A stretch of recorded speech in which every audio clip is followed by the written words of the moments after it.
investimento complessivo è circa 300.000 franchi svizzeri, azioni, partecipazioni, bond, quindi prodotti finanziari, beni immobiliari già esistenti o di progetti in sviluppo, in costruzione. Ho investito 250.000 franchi complessivamente, 100.000 franchi su Amea Lago Maggiore e il resto per 2 start-up.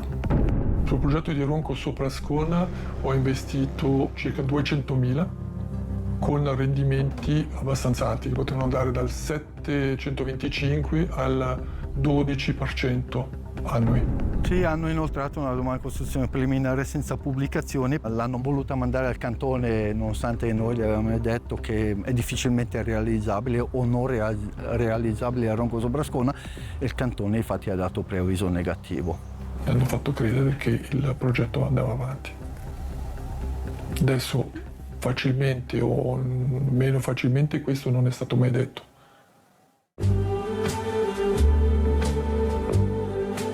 Questo è un complesso di lusso che avrebbe dovuto sorgere a Ronco sopra Ascona, una vista meravigliosa, un luogo da raggiungere con un tunnel e ascensori. Per promuoverlo viene addirittura evocata l'immagine di James Bond. L'idea è stata venduta da alcuni investitori. Gli stessi promotori hanno venduto un'altra idea di progetto sull'isola greca di Mykonos e ora, per questi ed altri investimenti, c'è chi rischia di rimanere con un pugno di mosche e chiede giustizia. Testimoniare, anche se anonimamente, mi permette, penso, di fare andare avanti questa inchiesta, perché questo tipo di situazione in Svizzera non dovrebbe accadere. La nostra inchiesta parte da Zugo. Qui, oltre un anno fa, è intervenuta la FINMA, l'autorità federale di vigilanza dei mercati finanziari. Sotto indagine sono finite 10 società interconnesse e le persone responsabili, che avrebbero raccolto investimenti per decine di milioni di franchi senza le necessarie autorizzazioni. Le proposte di investimento venivano presentate sulla piattaforma online moonshot.ch. Venivano venduti titoli vari, tra cui anche obbligazioni per progetti immobiliari con promesse di interesse fino ad oltre il 14%. Io ho investito in prodotti finanziari diversi per circa 300.000 franchi svizzeri. Il sentimento è chiaramente di rabbia, di presa in giro da persone a cui nel corso degli anni uno dà fiducia, si rischia di perdere delle somme comunque importanti che sono comunque il frutto di lavoro. I responsabili di questo tipo di piattaforme, se hanno sbagliato, devono pagare. Il procedimento alla fine penso che sia una buona cosa. A parlare un investitore anonimo che chiameremo Marco. A lui le operazioni finanziarie sembravano sicure. Per circa 3 anni aveva ricevuto i rendimenti e gli interessi promessi. Io avevo dei rendimenti, effettivamente avevo dei riscontri. Quindi c'erano delle operazioni di uscita ma anche di entrate. Questi rendimenti li ho ricevuti fino a fine agosto 2024 e da quella data non abbiamo visto più nulla. E tutto si blocca quando la FINMA avvia l'inchiesta. Viene nominato un incaricato autorizzato ad agire al posto degli organi delle 10 società interconnesse, i cui prodotti finanziari figuravano sulla piattaforma moonshot.ch. L'obiettivo è quello di salvaguardare gli interessi minacciati degli investitori e di impedire che altre persone possano essere danneggiate, ma ad oggi è difficile capire che fine abbiano fatto i capitali.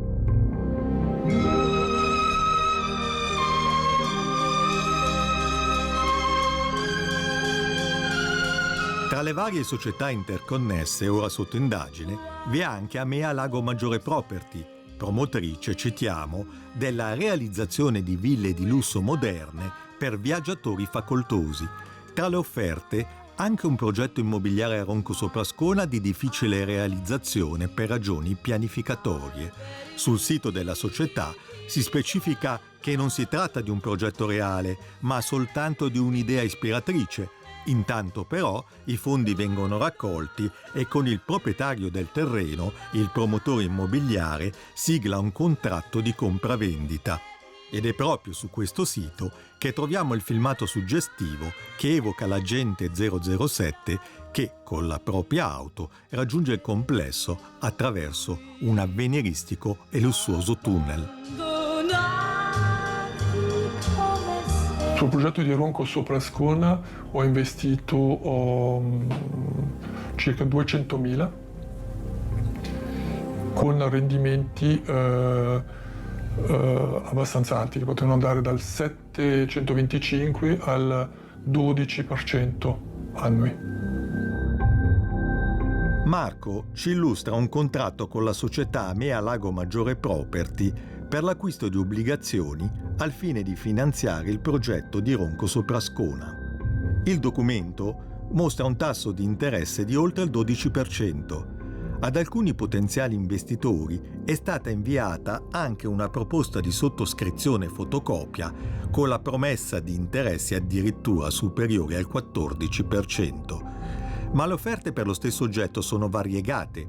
Un secondo investitore, che ha accettato di testimoniare, ha sottoscritto un accordo con interessi inferiori per un prestito obbligazionario di 100.000 franchi.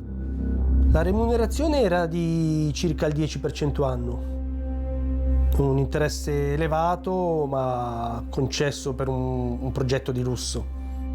La mia valutazione è che l'offerta non fosse proibitiva, alta sì, ma non proibitiva. Ma sta di fatto che queste operazioni non sono state ritenute legali.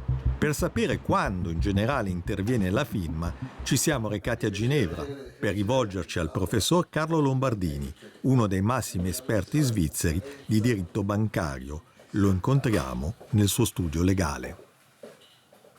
Io non mi esprimo su casi specifici, però la presenza bond vuol dire obbligazioni, interesse vuol dire prestito, tutte queste sono circostanze che fanno pensare a un impegno di rimborso e dunque alla necessità di un'autorizzazione. Svolgere questo tipo di attività senza autorizzazione rappresenta una violazione di due disposizioni legali, una contenuta nella legge FINMA e un'altra contenuta nella legge federale sulle banche. Bisogna stare estremamente attenti, perché investire soldi anche quando va tutto bene si possono subire delle perdite, ma quando si ha a che fare con attori che non sono sottoposti a nessuna autorizzazione, nessuna sorveglianza, i rischi di perdita aumentano in modo notevole. Per attrarre clienti venivano organizzati diversi eventi promossi sulla piattaforma Moonshot, tra cui cene fastose e aperitivi offerti in alberghi di lusso. Ho partecipato a una di queste feste che si è svolta a Ginevra, in un posto molto bello, completamente riservato a Moonshot.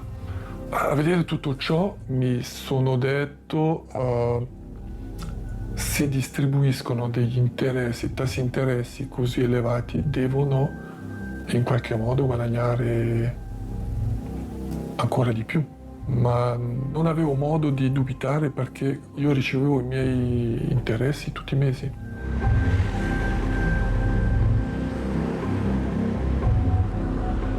E a rassicurare gli investitori vi è anche il fatto che il promotore immobiliare è il presidente del consiglio di amministrazione di Le Bijou Holding, nota in Svizzera per la promozione di immobili e di hotel di lusso. Proprio lui sarebbe uno dei principali artefici di Moonshot e di tutte le società collegate.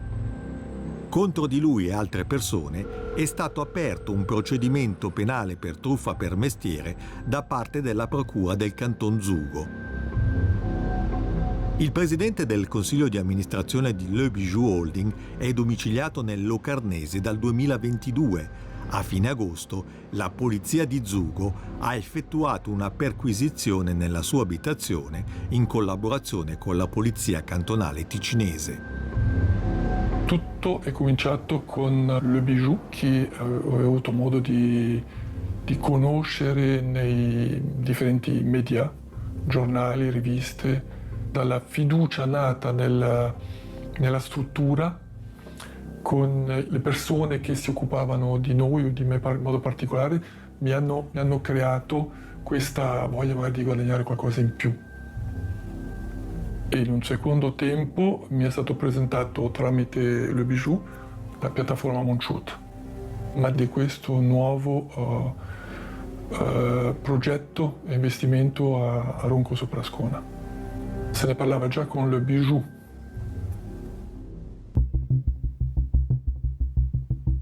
Ai potenziali finanziatori di un'idea ispiratrice da oltre 60 milioni di franchi, in una brochure vengono illustrati contenuti, tassi di interesse e rendimenti. Inoltre, il progetto viene presentato agli interessati attraverso eventi, documenti e videoconferenze, ma al momento nessuna domanda di costruzione è stata presentata. Io personalmente a Ronco Soprascona non sono mai stato a vedere il progetto o il terreno dove sarebbe dovuto sorgere il progetto che ci è stato presentato diversi anni fa. Effettivamente non mi sono informato. Mi sono basato sulla fiducia della persona di contatto. Sì, perché i collaboratori delle diverse società mantenevano i rapporti con i vari investitori e se i soldi degli interessi arrivano secondo le scadenze previste, nessuno si preoccupa.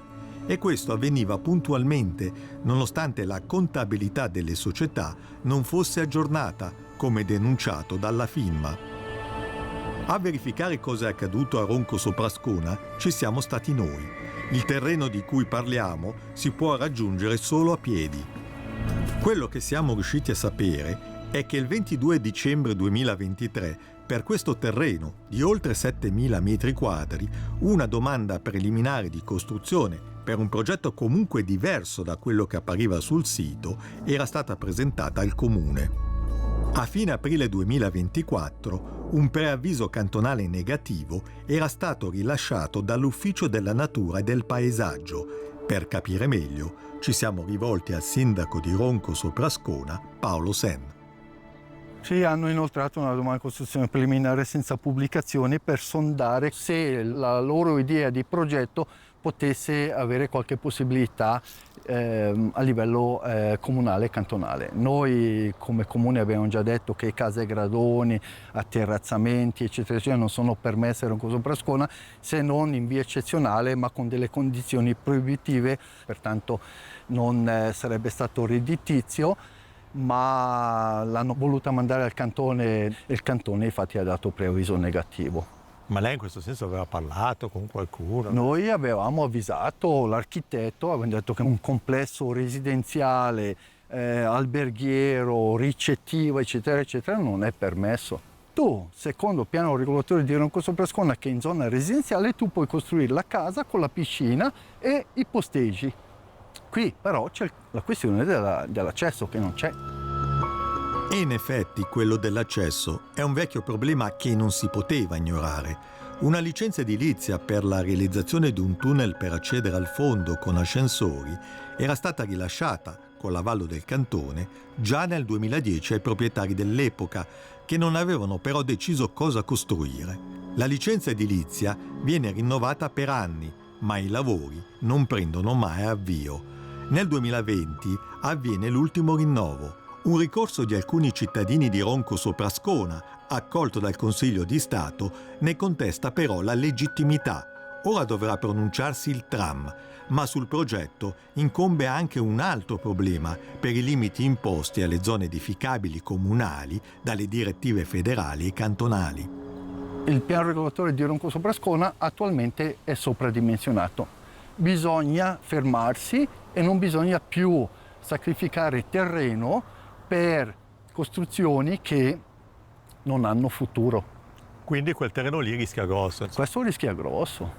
Potrebbe essere declassato, sì, o congelato o diciamo non edificabile per i prossimi X anni. Ma gli investitori non sarebbero stati informati di tutti gli ostacoli difficilmente sormontabili per la realizzazione del progetto. Effettivamente ci hanno fatto credere che il progetto andava avanti. Adesso facilmente o meno facilmente questo non è stato mai detto. Dalle mail non ho mai avuto modo di capire che ci fossero dei problemi particolari. Ci hanno fatto credere a questo progetto, che sarebbe arrivato a buon fine.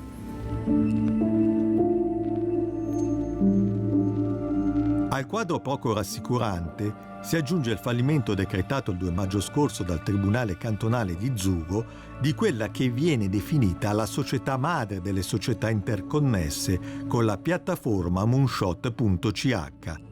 Si tratta della HFVM su cui conti bancari veniva versata una parte significativa dei fondi degli investitori. Marco ci illustra i suoi versamenti per alcuni investimenti eseguiti. Nell'estratto figurano anche degli accrediti per gli interessi e rendimenti maturati. Per capire cosa significhi un fallimento di questo tipo, ci rivolgiamo di nuovo al professor Carlo Lombardini. In uno dei nostri casi una società, delle 10 società, è addirittura fallita. Questo cosa le fa pensare? Il fallimento di una società vuol dire che una società ha dei debiti e che a fronte di questi debiti non ci sono più gli attivi, il che vuol dire che questi attivi o sono stati mal investiti o sono stati spesi senza che vi sia un corrispettivo per la società. Bisognerebbe vedere come sono utilizzati i soldi, perché se io effettivamente c'è un progetto immobiliare ma i soldi partono tutti prima in consulenze, spese di aereo privato e via dicendo, poi non resta più niente per il progetto. Poi il fallimento può implicare anche una responsabilità penale per bancarotta fraudolenta, per esempio. E mesi dopo il blocco della firma, nella vicenda spunta un nuovo attore. Sarebbe un investitore intenzionato a salvare alcuni progetti, tra cui quello di Ronco Soprascona. In realtà sarebbe un collaboratore del promotore immobiliare. Si era infatti già prestato per promuovere la piattaforma Moonshot. Con un'email del 21 aprile contatta gli altri investitori.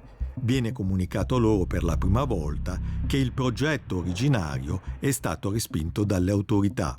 Si annuncia quindi una nuova fase di progettazione affidata all'architetto Felix Wettstein. Il progetto rivisitato, aggiunge, è oggi completato per oltre il 50%, perfettamente adattato ai requisiti delle autorità e potrebbe essere presentato in tempi brevi. Ma è davvero così? Per saperlo ci siamo rivolti proprio all'architetto Felix Wettstein. Il nostro progetto dipende dall'accesso, evidentemente. Il tunnel di accesso, l'ascensore, deve essere realizzato, però non è il nostro incarico. Però lei mi sta dicendo che se il tunnel non dovesse essere realizzato, colla tutto. O si trova un'altra soluzione di accesso, o il nostro progetto non può essere realizzato. 2 mesi dopo, lo stesso sedicente investitore invia un'altra email. In merito alla nuova idea, al gruppo di investitori viene chiesta la disponibilità a contribuire per una parte dei costi della nuova domanda preliminare di costruzione. Si chiede un importo tra i 40 e i 47.500 franchi.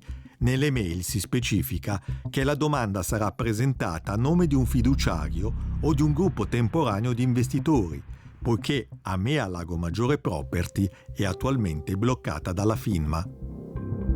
A questa proposta mi sono detto, ma questi ci prendono in giro. Pensano non solo che stiamo rischiando di perdere le somme che possono essere piccole o grandi già investite, con quale diritto chiedono ancora altri soldi. Io per natura sono fiducioso, però penso proprio che buona parte dell'investimento sia perso.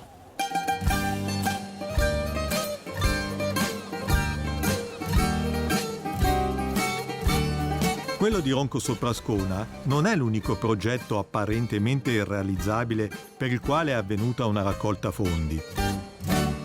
Un altro caso riguarda un progetto a Mykonos, dove era stato anche organizzato un soggiorno. Il già citato coinvestitore si attiva anche in questo caso. Lo scorso giugno scrive agli interessati, sostenendo che rispetto alla proposta iniziale è stato scelto un terreno più idoneo. Aggiunge che sarebbe stato effettuato un pagamento di prenotazione per il progetto, ma che poi la FINMA ne ha bloccato ogni ulteriore avanzamento. Afferma infine che il progetto non è stato abbandonato e che il partner locale è ancora coinvolto in una domanda per ottenere finanziamenti pubblici dal governo greco. Per saperne di più sulle possibilità edificatorie di finanziamento pubblico a Mykonos, abbiamo contattato senza esito le autorità greche. Grazie ad un avvocato attivo in Grecia, abbiamo saputo che il rilascio di permessi per le nuove costruzioni a Mykonos è sospeso da circa 3 anni, ma soprattutto che l'isola di Mykonos è esclusa da finanziamenti pubblici destinati invece a progetti in zone meno sviluppate turisticamente. Intanto il procedimento della FINMA è ancora in corso. L'inchiesta della Procura di Zugo procede per l'ipotesi di reato di truffa per mestiere nei confronti dei principali responsabili. Da noi contattato, il promotore immobiliare e presidente del CDA di Le Bijou Holding ha dichiarato di respingere con la massima fermezza le accuse secondo le quali vi sarebbe stato un comportamento penalmente rilevante. Per tutte le persone indagate, fino a prova contraria, vale sempre la presunzione di innocenza. Posso accettare di perdere un investimento? Sì, perché il progetto era rischioso e non ha avuto successo, ma non posso accettare assolutamente di perdere un investimento perché c'è stata un'appropriazione indebita. Ho un rimpianto particolare ed è grande, che può essere devastante almeno per me, e di aver presentato questa piattaforma di investimento a delle persone a me care, vicine, che sicuramente hanno dei mezzi finanziari molto più limitati rispetto ai miei, e che potrebbe metterli un po' in difficoltà in un futuro prossimo.